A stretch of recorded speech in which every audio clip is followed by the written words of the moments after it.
nosso canal no YouTube, para aqueles que tenham interesse, que fique registrado para todos. Pessoal, paz do Senhor Jesus a todos. Vamos começar aqui. Vocês, espero que vocês e que vocês estejam todos bem. Pedidos de oração no final. Vamos orar ali para todos desejar. E o Senhor há de abençoar a cada um de nós. Vocês estão na lição 4 do estado intermediário dos mortos. O que seria isso, estado intermediário dos mortos? Ou a gente pode traduzir para aquilo que nos espera após a morte, né? Quem morre, para onde que vai? Se essa pessoa morreu com Cristo, qual que é o destino dela? É diferente de quem não morreu com Cristo? Esse é o tema da nossa lição.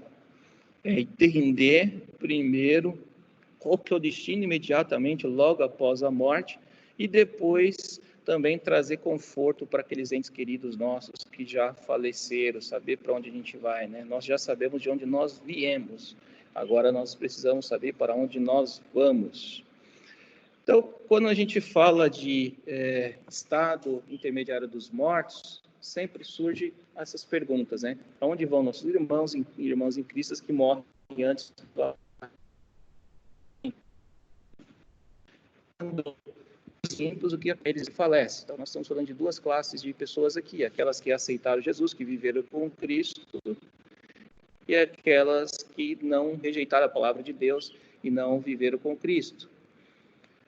Isso é considerado, dentro da temática de escatologia, aspecto individual, porque eu estou falando individualmente de cada ser humano. Depois nós vamos ver os aspectos das próximas aulas, né? Mas esse é um aspecto individual da escatologia. E aqui eu trago um versículo que está lá em Jó 14:10, que diz: mas morto o homem é consumido, sim, rendendo o homem o espírito, então onde está? Essa pergunta de Jó é a pergunta de todos nós. Nós olhamos para essa pergunta e falamos assim: para onde está? Onde está a alma do homem, o espírito do homem? Ele vai para a sepultura, e aí? Isso é o que a gente propõe a debater, a mostrar nesta manhã. E eu gostaria de começar fazendo uma leitura aqui muito importante com vocês. Essa daqui é a base de toda essa aula, essa leitura bíblica. Alguns conhecem ela como parábola do rico e Lázaro, mas eu vou mostrar para vocês que não é correto afirmar, embora eu esteja aqui de posse de uma Bíblia pentecostal, onde está escrito parábola do rico e Lázaro. Mas por que a gente não deve chamar isso de parábola? Essa parábola foi acrescentado pelos tradutores da Bíblia, aqueles que escreveram a Bíblia. E eu vou começar essa leitura aqui com vocês. Diz assim: ora, havia certo, está lá em Lucas 16, do versículo 19 ao 21. E ele vai dizer assim: ora, havia certo homem rico que se vestia de púrpura e de linho finíssimo e que todos os dias se regalava esplendidamente. Havia também certo mendigo chamado Lázaro, coberto de chagas, que jazia à porta daquele, e desejava alimentar-se das migalhas que caíam da mesa do rico, e até os cães vinham lamber-lhes as úlceras. Bom, o que a gente vê nesse texto aqui, pessoal? Primeiro, certo homem rico, se vestia de púrpura, vivia bem, e havia também um mendigo, que a Bíblia dá o nome dele de Lázaro, coberto de chagas, que jazia na porta daquele. Então, condições bem antagônicas ali, bem diferentes entre si. Continuando a nossa leitura, nós lemos 19, 20 e 21. O 22 vai dizer: aconteceu morrer o mendigo e ser levado pelos anjos para o seio de Abraão. Morreu também o rico e foi sepultado. No inferno, estando em tormentos, levantou os olhos e viu longe Abraão e Lázaro no seu seio. Então, clamando, disse: Pai Abraão, tem misericórdia de mim e manda Lázaro que molhe a ponta do dedo e me refresque a língua, porque estou atormentado nesta chama. Então, aqui de novo, vou destacar nesses 3 versículos: seio de Abraão. A gente tem uma dica interessante aqui, né? Para onde o mendigo foi? Seio de Abraão. No inferno, que já temos a primeira palavra inferno, estando em tormentos. E depois, aqui nós vamos ver em 24, estou atormentado nesta chama. Então, guarda esta palavra aí, 22, 23 e 24. E agora nós vamos para a próxima. 25 e 26. Disse, porém, Abraão, filho, lembra-te de que recebeste os teus bens em tua vida, e Lázaro igualmente os males. Agora, porém, ele está consolado e tu em tormento. E, além de tudo, está posto um grande abismo entre nós e vós. Olha aí, ó, grande abismo entre nós e vós. Anota isso daí. Já tenho destacado aqui no texto. 25 e 26. Porém, aqui disse, porém, Abraão, filho, lembra-te, é o mesmo destaque que eu fiz, só que consolado, tormentos e grande abismo entre vós. Vai anotando isso aí, pessoal, porque isso é muito importante. Essa é a base textual para a gente entender a nossa temática de hoje. 27, 28 até o 31 agora. Então replicou, pai, eu te imploro que o mandes à minha casa paterna, porque tenho 5 irmãos para que lhes dê testemunho, a fim de não virem também para este lugar de tormento. Então, o rico falou assim, ó, pai, eu te imploro, vai lá falar para os meus irmãos. Respondeu Abraão, eles têm Moisés e os profetas, ouçam-nos. Mas ele insistiu, não, pai Abraão, se alguém dentre os mortos for ter com eles, arrepender-se-ão. Abraão, porém, lhe respondeu, se não houve a Moisés e aos profetas, tampouco se deixarão persuadir, de ainda que alguém ressuscite dentre os mortos. Meus irmãos, então, conforme eu falei para vocês, em termos de estado intermediário, nenhuma passagem das Escrituras é mais relevante do que Lucas 16, 19 a 31, que vai falar sobre rico. Quando listamos uma série de fatos a respeito desse texto, temos uma ideia da revelação do Novo Testamento acerca desse assunto, o que Deus quer revelar para nós. E a primeira revelação desta passagem que eu trago a vocês não se trata de uma parábola. Como eu disse a vocês, eu estou com uma Bíblia aqui, Bíblia de Estudo Pentecostal, e eu fui lá em Lucas 16, e tal. Porém, se a gente observar o comportamento das outras parábolas, raramente ou nunca a palavra vai trazer o nome dos personagens a qual estão sendo retratados ali. E ali nós temos um nome próprio, Lázaro. E mesmo que fosse uma parábola, não seria uma narrativa fictícia, ele não usaria caso específico, não seria tão específico. Então, eu acredito que não se trata de uma palavra. Outro ponto importante sobre esta passagem, vamos considerar que seja uma parábola. A gente pode, perdão. Deixa eu admitir vocês aqui, que essa semana viu o lobby aqui. Vamos colocar todos para dentro. Pessoal, entrou mais gente aqui, né? Todos estão ok? O William está monitorando o chat aí. Se vocês quiserem falar alguma coisa, é só me falar, tá? Se tiver alguém para entrar, é só me avisar. E agora, bloquearam. Estou voltando aqui para a nossa tela. Mesmo que a gente possa admitir que seja uma parábola, a fábula, e que parábola, porque fábula vai utilizar elementos fantasiosos, diálogos entre animais, plantas, coisas. A parábola apenas vai narrar fatos do cotidiano para ilustrar as verdades espirituais. Logo, se admite tratar de uma parábola,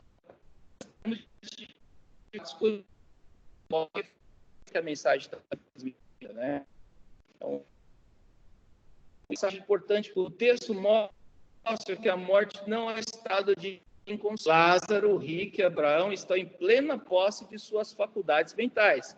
Então, você vai ver que esse diálogo só está acontecendo porque eles estão conscientes, eles estão conversando, eles estão se conhecendo, eles estão tendo interpretações, estão em pleno estado de consciência. Outro ponto importante, destinos diferentes, meus irmãos. O que essa passagem de Lucas 16, 19 ao 31 vai nos mostrar? Que existem 2 destinos. O texto vai mostrar que aqueles que vivem conforme a palavra revelada e aqueles que não viveram. Ou seja, um vai estar em consolo no seio de Abraão e outro vai estar em tormento.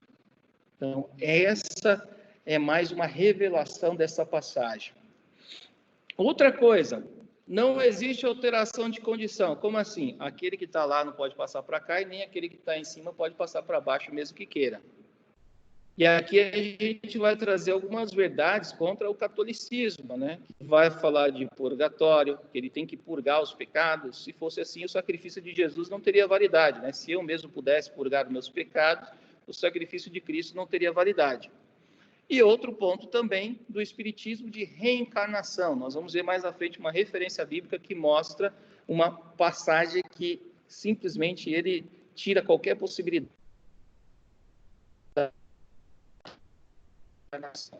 Então, o que a gente pode, até agora, lendo Lucas 16, 19 ao 31, resumir? Ela responde de uma vez só todos os equívocos, primeiro dos ateus, os adventistas, os testemunhas de Jeová, espíritas, católicas, todos mormons, todas as seitas que falam coisas como sono da alma. Vou falar mais à frente, o que se trata o sono da alma.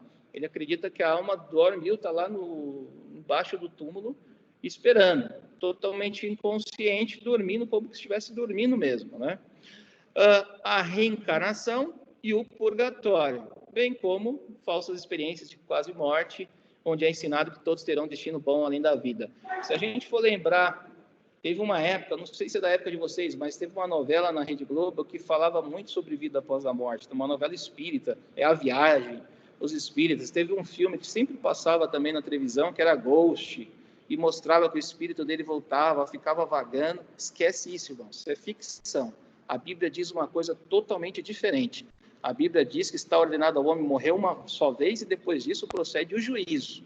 E nós vamos ver agora para onde eles vão. Bom, é como eu disse aqui, Hebreus 9, 27 e 28, essa é a referência, pode guardar aí. Quando alguém quiser falar para você de reencarnação, quando alguém quiser falar para você de espíritos, fala assim, olha, não, na minha Bíblia, a palavra de Deus, a única verdade está escrito. E como aos homens está ordenado morrerem uma vez, vindo depois disso o juízo. Assim também Cristo, oferecendo-se uma vez para tirar os pecados de muitos, aparecerá segunda vez, sem pecados aos que esperam para a salvação. Ou seja, é muito clara a mensagem. Só vai morrer uma vez. Você só tem uma chance de se salvar em vida. E aqui nós vamos introduzir agora, faz parte desse contexto, alguns elementos. Inferno, eita, caiu água de tudo aqui em mim. Inferno, Sheol, Hades e Geena. O que isso quer dizer? Então vamos lá, eu vou explicar para vocês. Quando a gente fala de morte, a gente fala de inferno, céu, paraíso, esses são os termos que a gente conhece atualmente. O que eu quero trazer para vocês é que no Novo Testamento, a palavra em grego que define o inferno é Hades e Geena. Ela foi traduzida nessa versão aqui que a gente conhece, João Ferreira de Almeida, Santa Corrigida quanto atualizada, essa Bíblia que todos nós temos, pelo menos, como foi traduzido como inferno. Só que inferno, nós vamos mostrar para vocês que ele é uma coisa distinta. Então, quando eu falo de Hades, eu estou falando do paraíso e, ao mesmo tempo, eu estou falando do abismo que existe entre o paraíso e aquela região, lago de tormento. Estou falando de uma região única. E quando eu falo de Geena, eu estou falando de outro conceito. Esse, sim, é o destino final de Satanás, é o lago de fogo e enxofre. E a gente vai falar um pouquinho dessa palavra. Embora algumas vezes elas sejam traduzidas igualmente como inferno, tanto Hades quanto Geena, se você for ler na Bíblia, olhar lá em Apocalipse, olhar em todas as leituras do Novo Testamento, ele vai ter o nome genérico de inferno, mas elas se referem a coisas diferentes. Então, guarde essa palavra, Hades, e ali em cima ainda coloquei, Sheol, Hades, Geena. A gente tem pelo menos 3 palavras que na tradução nossa vai falar a mesma coisa. E ainda tem uma terceira, ou quarta, que é o Tártaro, que é usado uma vez para referir-se à prisão dos anjos caídos. Está lá em Judas, só tem um capítulo, lá no versículo 6. Né? Mais uma coisa importante aqui, Sheol é uma palavra hebraica. Então, assim, até agora a gente estava falando de Hades, né? Hades, Geena. Mas se a gente olhar para o Antigo Testamento, qual que é? A gente sabe que o Antigo Testamento foi escrito em hebraico. Deixa eu só ver se tem todos aqui. Acho que tem mais gente para entrar. Abigail está entrando aqui conosco. Glória a Deus. A Abigail já está conosco, a Aline também está entrando. Estou admitindo vocês aqui, pessoal. Qualquer dificuldade, escreve no chat aí. Nós estamos aqui, eu, William, Rivanildo, estamos todos aqui para monitorar. Então, Sheol é uma palavra hebraica e Hades é grega. São palavras que aparecem frequentemente no original da Bíblia. Então, Sheol vai ocorrer 65 vezes. Eu convido vocês a contar e dizer para mim se eu estou certo ou estou errado. 65 vezes no Antigo Testamento. Se eu estiver errado, pode me corrigir. E Hades vai ocorrer 10 vezes no Novo Testamento.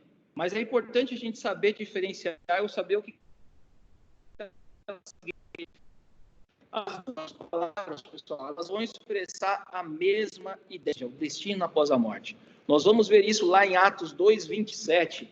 E quem tiver com a Bíblia, eu não vou pedir para vocês lerem para a gente economizar tempo, tá? Mas Atos 2, 27 vai dizer: pois não deixarás a minha alma no Hades, nem permitirás que o teu santo veja a corrupção. Isso está lá em Atos 2, 27. Aí, e se você fizer uma referência lá no Antigo Testamento, olha que interessante. Vai lá em Salmos 16, 10. Se você buscar uma Bíblia, se você tiver aquele que te mostra no original, no hebraico, você vai observar uma palavrinha lá que vai refletir a mesma ideia. Então, Salmos 16, 10. Deixa eu abrir aqui rapidinho para a gente não perder tempo, que o assunto é uma bênção. 16:10 vai falar o que na nossa tradução João Ferreira de Almeida, tá? Olha que interessante. Pois não deixarás a minha alma no inferno, nem permitirás que o teu santo veja corrupção. E aqui Atos 2:27 vai falar o quê? Pois não deixarás a minha alma no Hades, nem permitirás que o teu santo veja corrupção. Você pode ver que é exatamente a mesma citação, só que existe uma diferença. Qual que é a diferença? A diferença é que no original, no Antigo Testamento, a mesma palavra utilizada para definir o destino, ela se chama Sheol, que é a versão hebraica desse local, desse destino. Então, Lucas usou a palavra Hades. Mas lá atrás nós vamos ver que existe a palavra Sheol. Logo, o que você pode concluir? Que nós estamos falando que equivale ao mesmo local. A mesma palavra. Aproveito para vocês que é a mesma. E aqui começa uma dificuldade para nós. Por quê? Porque no nosso idioma não existe qualquer palavra que venha traduzir esse conceito de inferno melhor do que esses vocábulos expostos aqui, tanto no Sheol quanto no Hades. E eu vou mostrar para vocês por que disso. Os tradutores da Bíblia, eles têm usado uma diversidade de palavras para tentar mostrar isso para nós. E nós vamos ver alguns casos. Por exemplo, na versão corrigida, essa versão que está, João Ferreira de Almeida, ele vai usar especialmente as palavras inferno e sepultura. Nós estamos falando do mesmo termo, tá? Inferno e sepultura, nós estamos falando do mesmo termo. Mas em alguns casos encontramos outras expressões. Vocês acompanharem depois. Tá? Várias vezes o tradutor até desistiu de traduzir e simplesmente transcreveu a palavra original. Então, vocês podem ver lá, pode referenciando, tá? Eu deixei as coisas para a gente pesquisar. Se a gente for olhar em Jó 17 e 16, estou com a minha Bíblia aberta aqui, espero que vocês estejam também. 17 e 16, ele descerá até os ferrolhos do Sheol, quando juntamente o pó teremos descanso. E assim vai, Salmo 139, 8, Atos 2, 27, como nós lemos, e também o 31, e vai caminhando. A versão atualizada, note que eu grifei ali atualizada, ela vai ser um pouquinho mais confusa. Por quê, Moisés? Porque ela vai empregar palavras, olha a diversidade de palavras para falar do mesmo tema. Sepultura, além, inferno, sepulcro, morte, abismo, cova, e ainda vai falar de reino dos mortos. Então, se você for lá na Bíblia, Isaías 14, 15, vamos ler aqui só essa referência. Tem várias outras e eu tenho um material complementar aqui que pode ajudar vocês. Mas Isaías 14, 15, só para você ver lá no Antigo Testamento como que eles se tratavam e utilizando esses mesmos termos. 14, 15. Isaías 14, 15 vai dizer assim: os que te virem te contemplarão, considerarão e dirão: este varão que fazia estremecer a terra, que fazia tremer os reinos. Ele está falando de reinos dos mortos, né? E aí a gente vai avançar aqui. A palavra inferno, ela vai trazer para nós uma ideia E aí a gente vai se apegar à ideia agora, não a semântica da palavra, mas é a ideia de sofrimento, onde o fogo nunca se apaga, onde há tormento, como nós lemos ali naquela passagem. Não há dúvida que esse lugar exista. A Bíblia não deixa dúvida quanto a isso. Mas as palavras Sheol e Hades não significa isso. Em Gênesis 37, 35, quem puder ir lá para o início da Bíblia, e aí nós vamos brincar muito de voltar aqui e ler, porque é muito importante você entender que isso não é uma interpretação exclusiva, mas existe 37, 35, o que vai falar lá? Levantaram todos os seus filhos e todas as suas filhas para consolar, recusou, na verdade, com choro e de descer o meu filho até a sepultura, assim chorou seu pai. Que passagem é essa, meus irmãos? Nós vamos ver aqui quando Jacó chorou pelos seus, né? Porque o José foi vendido e ele queria descer na sepultura para buscar ele, né? Ou seja, não na sepultura física, mas ele queria descer até o lugar dos mortos para resgatar ele, né? Jó também era um homem íntegro e reto, e totalmente temente a Deus. E nós vamos ver lá em Jó 1 e 8, o que está escrito em Jó 1 e 8, a referência bíblica vai trazer para nós. E disse o Senhor a Satanás: observaste tu, meu servo Jó, porque ninguém há na terra semelhante a ele, homem sincero, rente, temente a Deus. E aí ele vai... acho que eu coloquei a referência errada aqui, perdão. Mas a gente vê... Não, é isso mesmo, perdão. Essa referência mostra o quê? O Senhor dando testemunho de Jó. Mas Jó, lá no capítulo 14, versículo 13, o que ele vai dizer? Ele vai mostrar seu desejo de ir ao Sheol. Então, mediante todos os problemas que você já conhece, a situação de provação que Jó passou, lá no capítulo 14, no versículo 13, ele falou: tomara-me que condesse na sepultura. Aqui na nossa tradução está sepultura, mas no original está Sheol. Sheol, ali, a Bíblia do William, qual que é a sua versão? Não tem problema, veja aí. Ou seja, isso já é suficiente, meus irmãos. Espero que até aqui não tenha dúvida, mas se tiver dúvida, por favor, me deixa saber, coloca no chat aí, vai falando. Por quê? Que não é um lugar reservado exclusivamente para os perdidos. Pois até os servos de Deus esperavam ir para lá, Jó esperava ir para lá, Jacó esperava ir para lá. Salomão vai confirmar isso lá em Eclesiastes, capítulo 9, versículo 10. Vocês podem ler depois, quando mostra o Sheol, o destino de toda a humanidade. Ou seja, não há dúvidas que é um local temporário, imediato após a morte.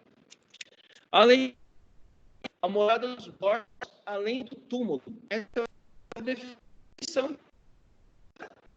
Além do túmulo. E do túmulo vai para o pó volta e o espírito volta para Deus. É considerado uma região situada embaixo da terra. Se a gente for olhar lá em Números, se a gente for olhar Amós, sempre as referências que vão ser trazidas para nós é o quê? É um lugar sombrio, escuro, espírito desencarnado, embaixo, onde tinha uma existência consciente, mas amortecida e inativa. Esse é o conceito de Sheol que nós temos no Antigo Testamento. O povo hebreu viu o Sheol como lugar para onde os justos e ímpios iam após a morte. Então, nós lemos ali Gênesis 37, 35, Salmo 9, 17 vai falar isso, Isaías 38, 10, Deuteronômio 32. E eu não estou lendo essas referências, pessoal, para a gente poder recuperar o tempo perdido aqui, mas fiquem à vontade para ler. O mundo dos mortos, onde se recebia o lugar das punições e as recompensas. Além disso, a Bíblia vai descrever a morte como tendo um apetite insaciável, né? Então, Deus está presente no Sheol. Salmo 139, verso 8, vai mostrar isso. Para Deus, ele é aberto e conhecido. O seu Deus tem acesso a todos os lugares. E mais à frente nós vamos ver lá em Apocalipse 1:8, que o Senhor Jesus, quando morreu, desceu ao inferno e tirou a chave do inferno, né? Naquele conceito de desceu, transportou para as regiões celestiais, né?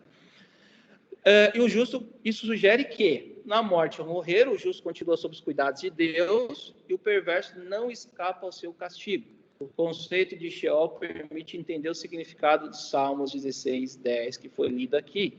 Pedro viu o cumprimento desse salmo esse ano na ressurreição de Jesus, Atos 2, 27, aquela contrapartida que nós fizemos, né? Sepultura, irmãos. É importante falar de sepultura porque ela vai aparecer muitas vezes aqui na tradução e vai falar, é uma cova funerária, é um jazigo, é um local onde você deposita o cadáver. Sheol, porém, não é uma sepultura.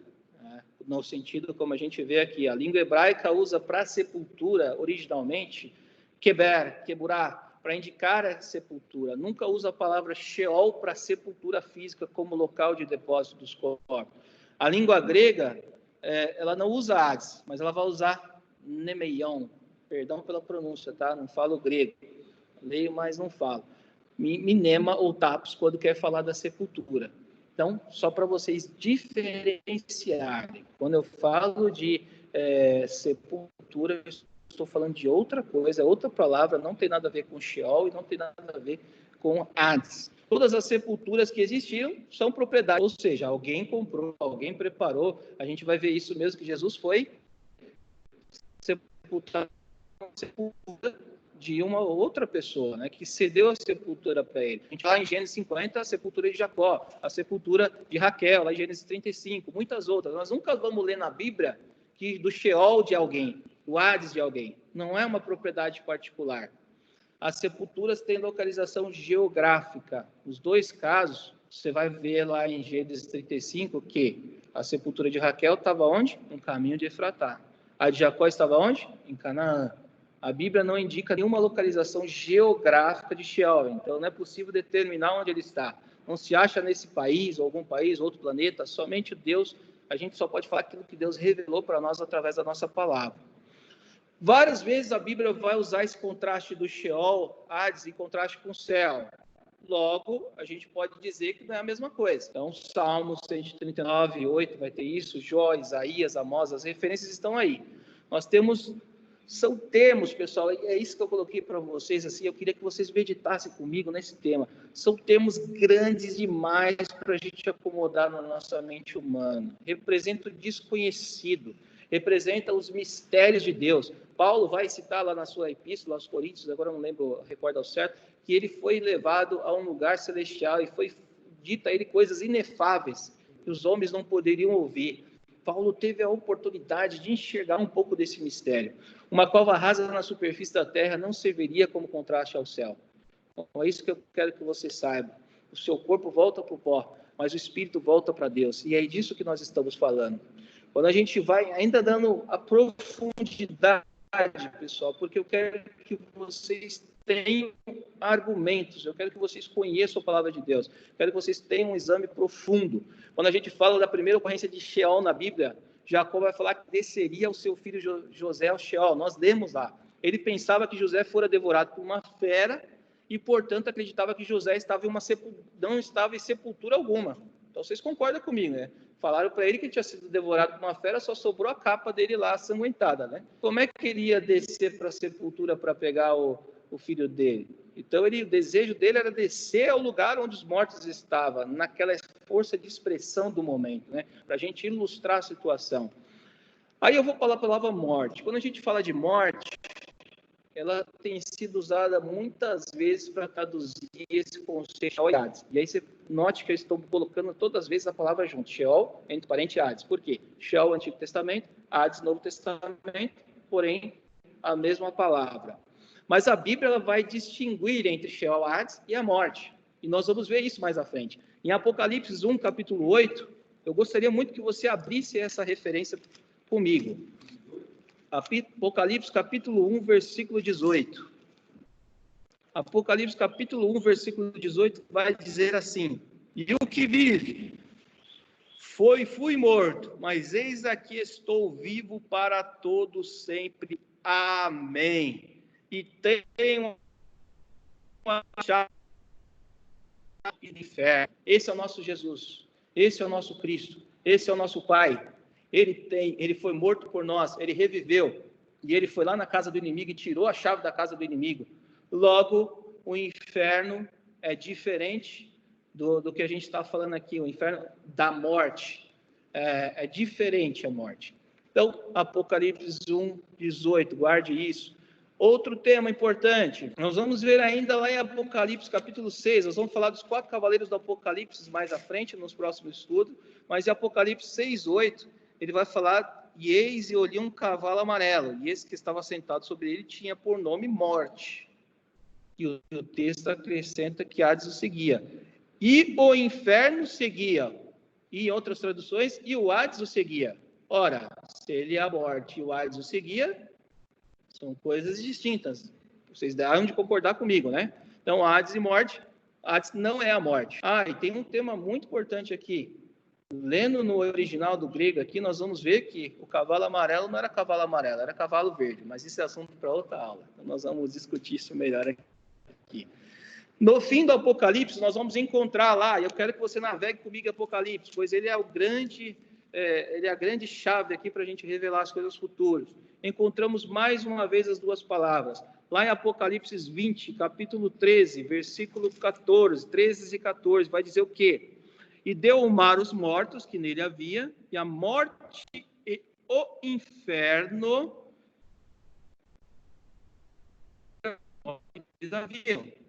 foram julgados cada um conforme as suas obras. A morte e o inferno foram lançados no lago de fogo. Lago de fogo já é o Geena, tá, pessoal? E que esta é a segunda morte. Deixa eu ver se tem mais alguém querendo entrar aqui na nossa sala. Tem aqui mais uma pessoa. Glória a Deus. A Rebeca voltando aqui. Agora o Teams, pessoal, colocou essa trava aqui que eu tenho que aceitar as pessoas que querem participar da reunião. Mas nós vamos mudar isso aí, vamos colocar uma plataforma melhor, tá bom? Então, nós vamos ver lá em Apocalipse 20, 13, muito interessante. Eu quero ler de novo, 14. Apocalipse, capítulo 20, versículo 14. E a morte e o inferno foram lançadas no lago de fogo, no Geena, a morte e o inferno, o Hades. E essa é a segunda morte. E aquele que não foi achado escrito no livro da vida foi lançado no lago de fogo. Olha aí, meu irmão, livro da vida. Olha a importância de você ser salvo, de você ter seu nome escrito no livro da vida. Pensa nisso, meu. Por isso que essa palavra tem enchido tanto meu coração. É por isso que ela tem me despertado tanto. O Senhor tem falado muito nesses estudos comigo, porque mostra que nós temos um caminho santo preparado para nós. Como é maravilhoso estar escrito no livro da vida. Como é maravilhoso nós sermos parte de um plano de salvação. Bom, eu queria resumir aqui, se é que eu consigo resumir tanta coisa que eu falei, né? O conceito de Hades como estado além do túmulo. Nós colocamos ali um jazigo, que representa a morte, o físico, que nós já vimos que não é a mesma coisa, e a morte, que não é a mesma coisa. E a gente vai ter dois destinos em um mesmo lugar. Estou falando de um mesmo lugar, Sheol e Hades é o mesmo lugar. Só que qual que é a diferença? Conforme nós lemos lá na passagem de Lucas 16, 19 ao 31, este lugar está separado por um abismo. Então, se nós podemos classificar em cima, seio de Abraão, conforme revela a palavra, o paraíso, lugar reservado para os salvos, para os justos, lugar de consolo. E embaixo, separado pelo abismo, conforme nós lemos, lugar dos perdidos, dos ímpios, lugar de tormento, de aflição, de dor, ou inferno, Hades. Este é o local. Então, em cima, paraíso, embaixo, na mesma região, por um grande abismo, o inferno. Os vocábulos Sheol, Hades, indicam mais um estado do que uma posição. E eu vou explicar isso para vocês, que é o que a gente entende de além túmulo. É um estado dos mortos, além do túmulo. Então, esse é um estudo riquíssimo para nós. Resumindo, Sheol, portanto, é a habitação da alma e do espírito entre a morte e a ressurreição. Sheol, Hades, os dois, tá? Na morte, o corpo vai para o pó, porém a alma e o espírito vão para Sheol, Hades.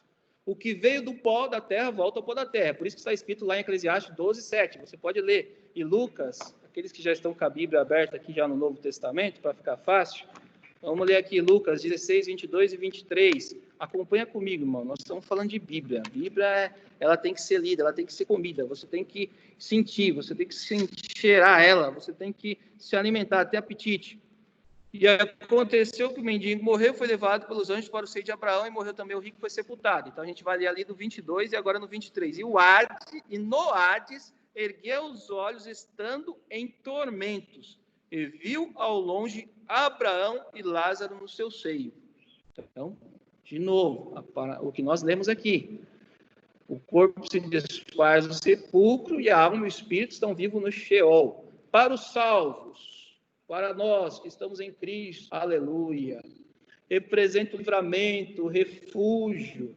Na sua aflição, Jó desejou, expressou o desejo de estar no Sheol. Nós lemos lá em Jó 14, 13.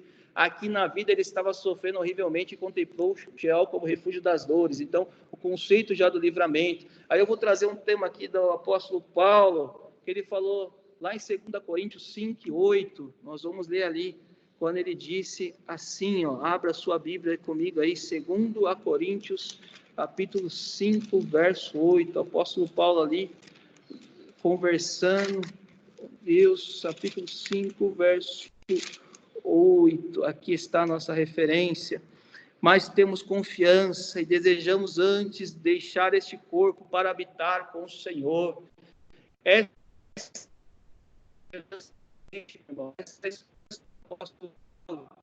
o apóstolo Paulo vai falar do sacrifício de Cristo para a sua reconciliação.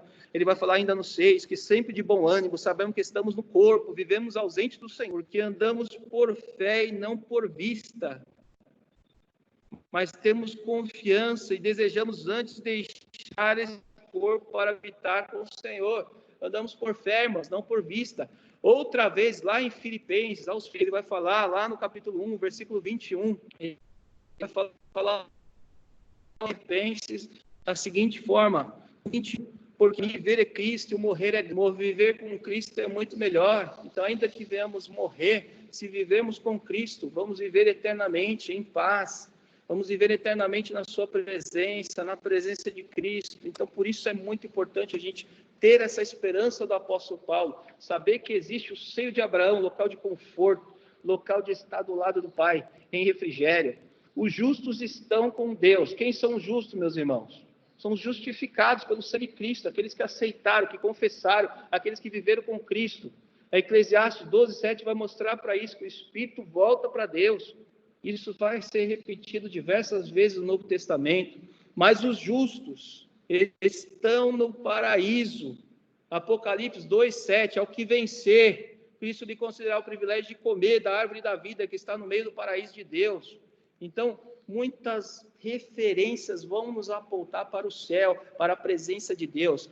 E céu, lembrando que ainda é um nível ainda maior. O céu é um lugar que ainda nós vamos, tem o paraíso e o céu. O apóstolo Paulo falou que subiu ao terceiro céu, né? A gente já vê relatos disso no Novo Testamento. Essa declaração, os justos estão em descanso, está lá em Apocalipse 14, 13, já coloquei aqui para você não perder tempo. Bem-aventurados os mortos, desde agora morrem no Senhor. Sim, diz o Espírito, para que descanse das suas fadigas, pois as suas obras os acompanham. A ideia central aqui do termo descanso é de refrigério depois do labor.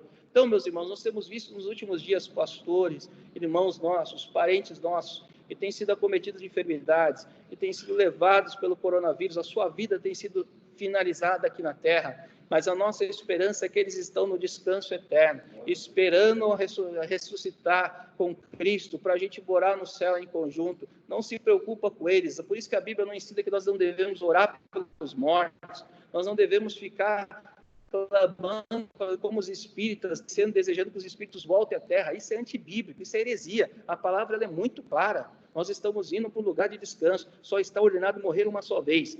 E para experimentar as bem-aventuranças, regozijar com Cristo e ser aliviado dessa luta. Para quem não é salvo, meu irmão, perdido, ímpio, podemos usar outros adjetivos, a condição é exatamente o contrário. Ele não vai trazer alívio ao sofrimento. É por isso que muitas pessoas que tentam aliviar seu sofrimento e às vezes dão fim à sua própria vida, o suicídio, meus irmãos. Ele não é um caminho para aliviar o sofrimento da alma. O sofrimento da alma é chegar, se aproximar de Cristo. Vinde a mim, todos vós que estáis cansados, e vos aliviarei. Este é o mandamento de Cristo. Nós devemos nos aliviar nele, em vida. A gente vai ver no Antigo Testamento, embora Jó tivesse vontade de estar morto, mas ele não se matou. Embora Jacó tivesse tido vontade de descer ao lugar da sepultura, ele não queria morrer, ele não se matou. Nós vamos ver o caso da Bíblia no Novo Testamento, quem se matou? Judas. E qual que foi o destino de Judas? O Hades, sofrimento eterno. Então, aquilo que era para aliviar uma dor temporária enquanto vivo aqui na terra, acabou se transformando numa dor eterna. Então, estão reservados para o castigo eterno. Eu li para vocês as bem-aventuranças. Agora eu quero ler Lucas 16, 23. Nós já lemos 16 ali. Vamos ver para 2 Pedro. 2 Pedro 2, 4 e 9. Lá em 2 Pedro 2, 4 e 9. Aqueles que puderem ler aí comigo, acompanhe aí na sua Bíblia. William, quer ler aí com nós? Posso ler? Pode. Porque se Deus não poupou os anjos quando pecaram, mas lançou-os no inferno, e os entregou aos abismos da escuridão, reservando-os para o juízo, se não poupou o mundo antigo, embora preservasse Noé, pregador da justiça, com mais 7 pessoas, ao trazer o dilúvio sobre o mundo dos ímpios, se reduzindo a cinza das cidades de Sodoma e Gomorra, condenou-as à destruição, havendo-a posto, por exemplo, aos que vivessem piamente. Ele ligou ao justo Ló, atribulado pela vida dissoluta daqueles perversos, porque este justo, por ver e ouvir, afligia todos os dias a sua alma justa com as injustas. Obra também sabe o Senhor livrar da tentação os piedosos e reservar para o dia do juízo os injustos que já estão sendo castigados.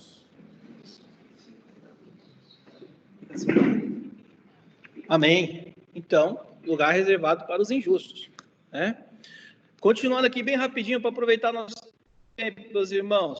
Deuteronômio, lemos um fogo que se acendeu no meu furor e arderá até o mais profundo do Sheol, angústia do Sheol. Salomão vai confirmar isso. Lá em Eclesiastes, o amor é forte como a morte, duro como o Sheol, o ciúme, as suas brasas são como brasas de fogo, são veementas. Amém? Eclesiastes 8:6. Lázaro foi consolado, o rico foi atormentado. Observe bem a repetição dessa palavra, tormento. O relato de Lázaro e do rico. O rico foi sepultado em Hades, ergueu os olhos estando em tormentos, lá no 23. Ele disse, estou atormentado nessa chama. Vou correr aqui, tá, pessoal, para o nosso tempo ser produtivo. A palavra Geena, agora nós estamos falando de uma outra palavra, traduzida como inferno também na nossa Bíblia, mas a palavra Geena é uma palavra que deriva do hebraico e significa Vale de Imon, lugar onde era queimado o lixo em Israel. Era um vale a sudoeste de Jerusalém, onde em algum momento foi praticada a adoração a Moloque. Nós vamos ver a referência bíblica disso lá em 2 Reis 23:10. Então a Bíblia vai usar Geena, ali no Novo Testamento, para simbolizar este lugar. Com o tempo, esse local se tornou um lixão, onde se queima lixo, onde se deposita lixo, para queimar continuamente os refugos. E esse nome se tornou sinônimo de punição futura. Então, o que é o Geena? Você morre e vai imediatamente para o inferno? Não, você morre e vai para o Hades. Quando Jesus ressuscitar depois do milênio, você vai ser ressuscitado para o grande tribunal do trono branco, e ali você vai ser julgado. Aquele que tiver o nome escrito no livro da Bíblia, da vida, conforme nós lemos em Apocalipse 20, ele subirá ao céu com Cristo, a Nova Jerusalém. Aquele que não tiver seu nome escrito no livro da vida, que viver impiamente, ele vai ser lançado junto com Satanás e seus anjos no lago de fogo de enxofre, que é Geena. Então, esse é o inferno verdadeiro que vai ser inaugurado ali por Satanás e seus anjos, ou demônios, como lugar de punição, tanto a alma quanto o corpo. É um lugar separado para Satanás e seus anjos. Nós vamos ver isso lá em Mateus 25:41, onde o sofrimento será eterno, e para lá também onde ir todos aqueles que se recusaram a servir a Cristo. É o lago de fogo. Ninguém ainda se encontra lá. A besta e o falso profeta, como nós vemos em Apocalipse mais à frente, serão os primeiros que vão inaugurar esse lago de fogo. Destino eterno. Então, nós vamos ver aqui uma referência de Daniel 12:2. Muitos dos que dormem no pó da terra ressuscitarão, uns para a vida eterna e outros para a vergonha e horror eterno. E irão para esse castigo eterno, porém os justos para a vida eterna. Glorifica a Deus, porque você foi salvo e você vai morar no céu com Cristo. Então, biblicamente falando, o destino de todo ser humano é colocado como eterno. Eterno, existe vida eterna após a morte física. Assim que presente em outros lugares, a passagem de 2, Mateus, são relevantes. Aqui temos destinos antagônicos, só 2. Não tem um terceiro lugar, só tem 2 destinos eternos. Um de tormento e outro de vida, de alegria, junto com os salvos. E o texto mostra que o destino, resultado dessa ressurreição. A ressurreição, que vai estar lá em Tessalonicenses, vai mostrar que nós vamos ser ressuscitados ao céu. Nosso vai ser glorificado. E ainda que a ressurreição seja para ambos destinos, não apenas de fé, mas se opõe, os injustos também vão ser ressuscitados e julgados. E a Bíblia fala muito sobre a ressurreição dos justos. Nós vamos ver lá o apóstolo Paulo falando em 1 Coríntios capítulo 15. Mas ela vai falar muito pouco sobre os injustos. Para nós não importa. Importa que a gente pregue o evangelho, explique essa verdade e que a gente consiga salvar a muitos. Porque o desejo do Senhor é que todos se salvem, venham ao pleno conhecimento das Escrituras. Nesta lição, vimos qual é o destino temporário dos que morrem. Os justos estarão no paraíso, desfrutando a presença maravilhosa de Cristo, aí descansando à espera da ressurreição final. Já os ímpios vão amargar no ar, sofrendo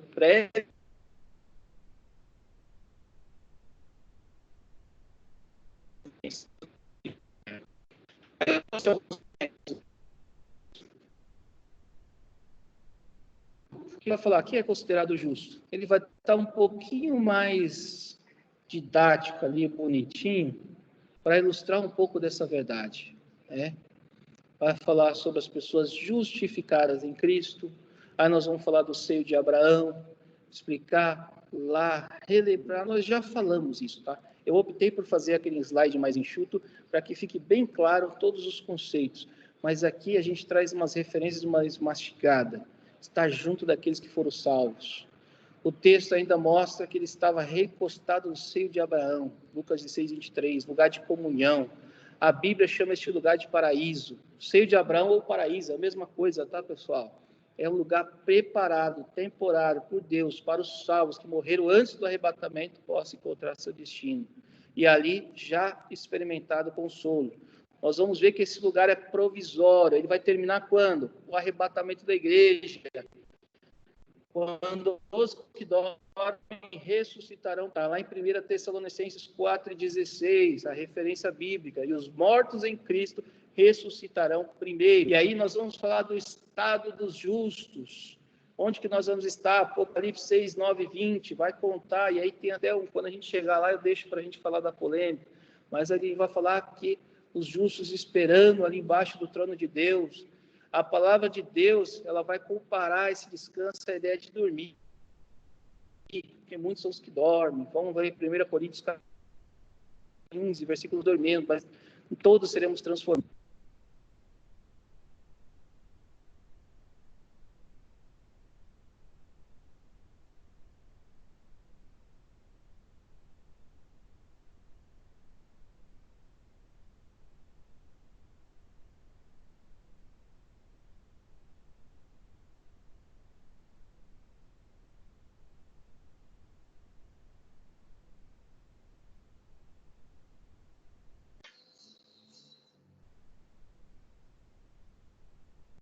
Voltei, pessoal, estou aqui.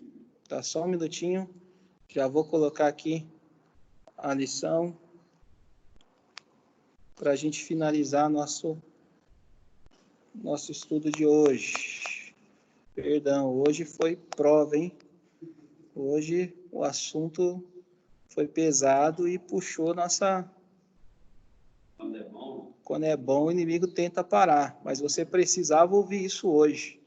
Você precisava ouvir o plano de Deus preparado para a sua vida, o que Ele tem reservado. Por isso, meus irmãos, é tão urgente que nós preguemos a palavra de Deus.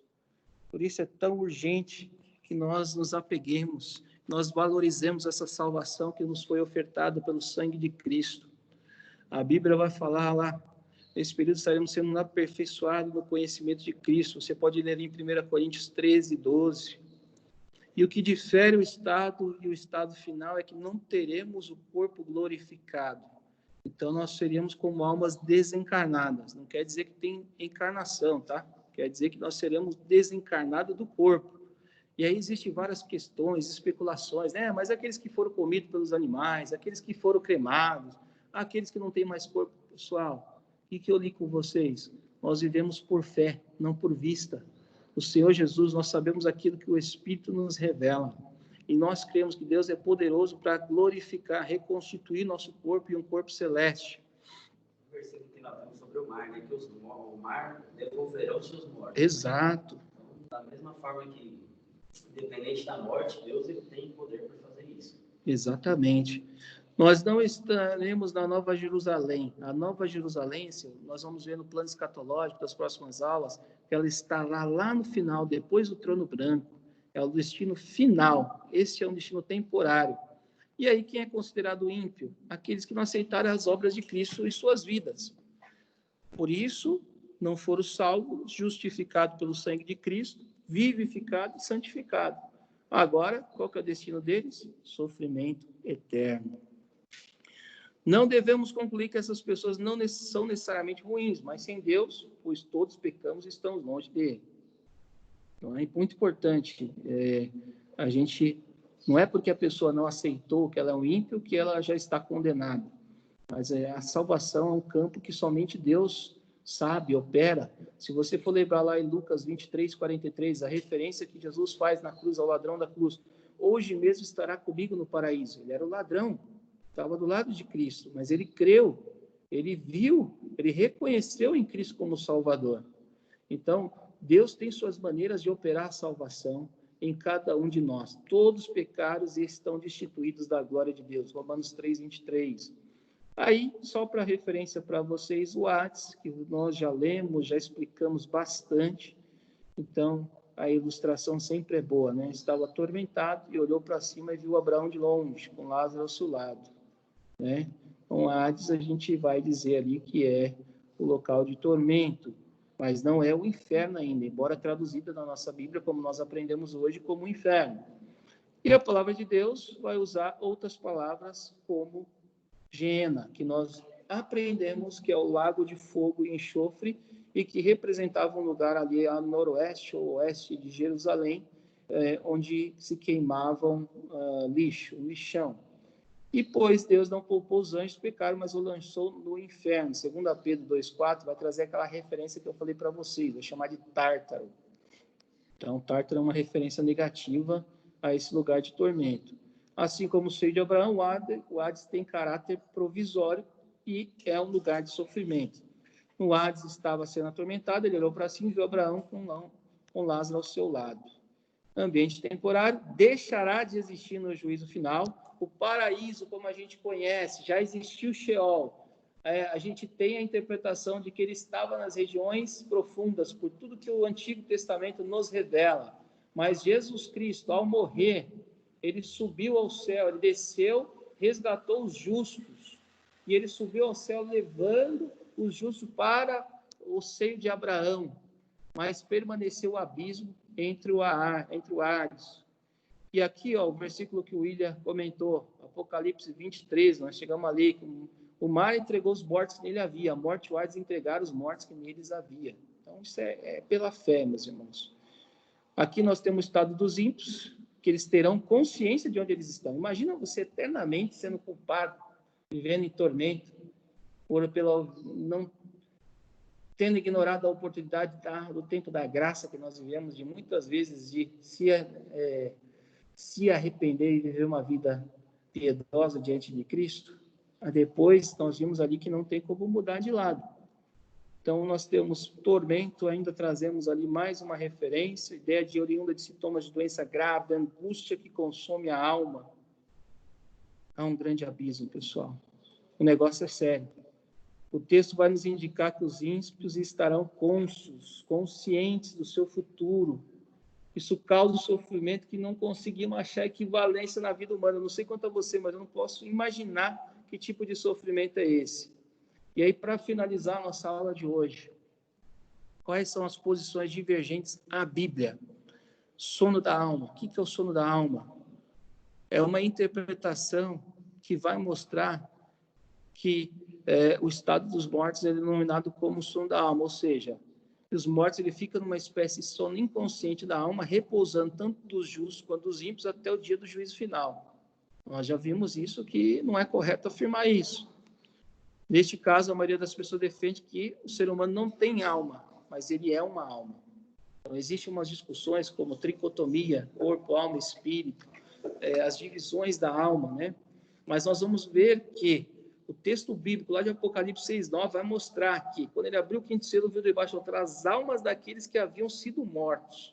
As almas daqueles que foram mortos, né? Por esta razão, não é bíblico dizer que estaremos em uma situação de inconsciência. Eles vão interpretar errado ali alguns desses versículos e vão usar como articulação para esse tema, que vai falar, quando o apóstolo Paulo vai falar especialmente sobre os que dormem, né? Os que dormem é um símbolo suave de dizer que a pessoa morreu, mas não quer dizer que a alma está no sono eterno, né? Não quer dizer que eles estão dormindo para sempre. E outro tema muito importante, aí os testemunhos de Jeová, né, vão falar, eles acreditam que nós vamos ter isso mais à frente, mas ele vai falar que a alma vai ser aniquilada. Após a morte, o sono da alma após a morte, os ímpios, a alma deles vai ser aniquilada para sempre. E os salvos vão ficar no sono da alma, descansando, dormindo ali, esperando, né, inconsciente. Eu não sei quanto o que vocês pensam sobre isso, mas por causa disso que é considerado uma seita, e a palavra de Deus nos mostra coisas bem distintas aqui. Todo mundo está acompanhando aí? Tem alguém querendo entrar? Não, né? E por fim, pessoal, a disciplina aqui da Igreja Católica, né? O purgatório, né? Foi defendida por alguns pais da igreja ali, até como Agostinho de Hipona mesmo defendeu o purgatório. Ele diz que após a morte, as pessoas que não estão totalmente purificadas vão passar por um estado de purgação particular, ou seja, você vai ficar purgando seus pecados ali até ser santificado e até você estar pronto para entrar no céu. Mas nós vamos ver que isso é uma heresia tremenda, porque se eu pudesse purgar meus pecados, se eu tivesse essa segunda chance, primeiro que a Bíblia já disse, nós lemos que está ordenado ao homem morrer uma só vez, vindo depois disso o juízo. Se eu fosse purgar pelos meus pecados, se eu fosse capaz de me salvar, para que serviria o sacrifício de Cristo na cruz do Calvário? Né? E eles ainda vão acreditar que, por meio das orações, por isso que eles fazem missa de sétimo dia, pela determinação, o purgatório pode ser diminuído, esse tempo. É um tempo que o purgatório vai ser diminuído, mas que no final todos vão ser salvos, né? E aí, olha só que interessante, né? Eles vão se basear no texto apócrifo. Tem um livro chamado Macabeus, só tem na Bíblia Católica, né? É considerado um livro apócrifo, porque não faz parte da revelação divina ali da nossa Bíblia. E ele vai trazer esse tema para nós, né? Apesar de ser um livro que tem um teor histórico que possa ser proveitoso para estudar, mas ele vai trazer heresias. Por isso que ele ficou fora do cânon, ou do cânon. Quem defende a ideia de purgatório para a purificação dos pecados minimiza o efeito do sacrifício de Cristo, aquilo que eu disse para vocês. Pregar que é necessário algo a mais do que Cristo para a remissão do pecado é completamente antibíblico. Então, é uma heresia pura. Cremos que o sacrifício vicário perfeito de Cristo na cruz é completamente suficiente para tirar o pecado da vida, das nossas vidas. Então, meus irmãos, é Jesus, tudo é Ele. Ele é o centro. Ele é o centro. Nós devemos olhar para a cruz. A cruz é o centro de tudo. Nós devemos, veja o Cordeiro João Batista disse, veja o Cordeiro de Deus que tira o pecado do mundo. Lá logo no início, né, João 1:29, Mateus, logo no início também vai relatar sobre isso nos evangelhos. Enfim, eu queria encerrar essa aula de hoje abrindo essa discussão, esse espaço para vocês, para que vocês me digam o que você acha, se faz tudo isso, se ficaram dúvidas, como que a gente pode responder essas dúvidas, se vocês sentem que faz sentido isso tudo que foi lido aqui, o que vocês têm a me dizer? O que vocês acharam da aula? Por favor, me diz alguma coisa para que a gente possa ter certeza de que vocês conseguiram assimilar aquilo que o Senhor falou nesta manhã a todos nós.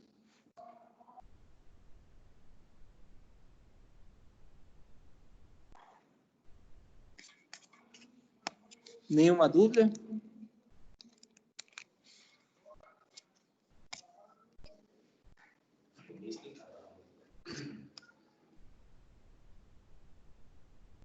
Eu queria trazer outra referência aqui para vocês, então. Está lá em Mateus, capítulo 16. verso 18, para a gente já encerrar essa aula de hoje. Conseguimos acelerar bastante, perdão por correr tanto, mas eu precisava recuperar o tempo perdido no início da aula. Nós vamos trabalhar nisso para que nossa estrutura melhore. Orem por nós, irmãos. É uma obra difícil, uma obra que exige muito sacrifício, esforço. Não é fácil, mas nós estamos aqui porque amamos a palavra de Deus, amamos vocês. Nós temos certeza que a vida de vocês vai ser muito edificada. Eu tenho confessado pessoalmente, orado nesse propósito, de que deste conjunto que tem participado dessas aulas da escola dominical, ele irá prosperar espiritualmente, irá prosperar financeiramente. O Senhor vai preparar uma casa para vocês, o Senhor vai preparar bênçãos espirituais, bênçãos materiais. Vocês serão usados na palavra do Senhor. Todo esse conhecimento que hoje você pode estar absorvendo de maneira até mesmo involuntária, ou você não consegue ver a profundidade disso, você pode ter certeza que o Espírito Santo está guardando isso no teu coração. Isso vai te ajudar para te levantar, vai te ajudar para ajudar a vida de outras pessoas. Nós precisamos levar ao mundo esta palavra, nós precisamos esclarecer as pessoas. Tem muitos que têm a sua esperança na vida após a morte, e a gente sabe que só existe vida em Cristo Jesus, que Ele que morreu, Ele é o centro. Jesus Cristo morreu por nós, deu a sua vida na cruz do Calvário, e o nome do Senhor Jesus tem sido glorificado. E o Senhor Jesus deixou uma promessa lá em Mateus 16 e 18, fala assim: eu te digo que sobre essa pedra edificarei minha igreja, Jesus falando para Pedro, e as portas do inferno não prevalecerão contra ela. Nosso tempo aqui é limitado, meus irmãos. A igreja de Cristo somos nós, e as portas do inferno não hão de prevalecer contra nós. O Senhor Jesus há de nos dar o livramento. Lá em Efésios 4, 8 e 9, vai dizer que quando Jesus subiu às alturas, ele levou o cativo o cativeiro e concedeu dons aos homens. Ora, quer dizer subiu, senão que havia descido às regiões inferiores da terra. Ele foi lá embaixo, ele levou todos os justos para estar com ele. Essa é a nossa promessa, lá de, como nós lemos, 16, 22. Paulo foi ao paraíso, ele viu isso, ele teve a oportunidade, lá em 2 Coríntios 12, 1 a 4, ele vai relatar. Ele foi lá em cima, ele viu, ele contemplou, ele falou assim: olha, eu não consigo nem falar para vocês o que eu vi lá em cima.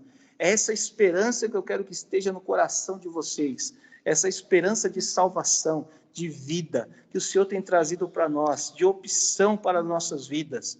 E nós devemos ter fé, acreditar que aqueles nossos parentes, aquele nós que perdemos pessoas amadas, queridas, irmãos, amigos, que morreram com Cristo, eles estão esperando, conscientes, olhando para baixo. E se a gente for lembrar ainda, voltar na parábola ali que nós lemos, ou no texto de Rico e Lázaro, nós vamos ver o seguinte: quem estava lá queria desesperadamente voltar para falar para alguém aqui, mas não era mais possível mover de estado. Não era mais possível. Então nós temos que falar enquanto as pessoas estão aqui. Elas precisam ouvir a verdade. Elas precisam ouvir essa palavra que vocês ouviram aqui hoje. Elas precisam ter, e é a Bíblia que está falando, não foi inventada, não foi interpretação humana. Nós referenciamos todos os versículos. Não há escape do inferno para aqueles que morrerem fora de Cristo. Existe uma condenação eterna, existe uma vida eterna. Mas nós vamos triunfar sobre a morte e nós vamos morar com Cristo. Então, meus irmãos, guarde essa palavra no seu coração. Eu vos abençoo em nome de Jesus Cristo. Eu quero orar com vocês nesta manhã. Eu quero abrir o microfone caso alguém queira falar alguma coisa, tenha sobrado alguma dúvida. Eu vou mandar esse material no grupo nosso aqui do WhatsApp, mas eu queria dizer para vocês que é um privilégio. Eu fui edificado, em primeiro lugar, ao compilar esse estudo. A minha alma foi fortalecida. Eu estou rejubilante com esta palavra que o Senhor Jesus nos deu, porque Ele tem cuidado de nós, Ele tem cuidado da nossa vida, e Ele tem sido fiel para conosco. Muito obrigado a todos, que Deus te abençoe esse domingo. Nós vamos fazer, tem algum pedido de oração especial? Esse Deus que preparou um lugar para nós, que tem cuidado de nós, que tem um carinho, que deu a sua vida por nós, Ele é poderoso para curar, para salvar. Se tiver algum pedido de oração nesta manhã, eu quero saber, nós vamos orar, e o Senhor, na sua infinita bondade e misericórdia, há de nos responder. Alguém tem um pedido de oração?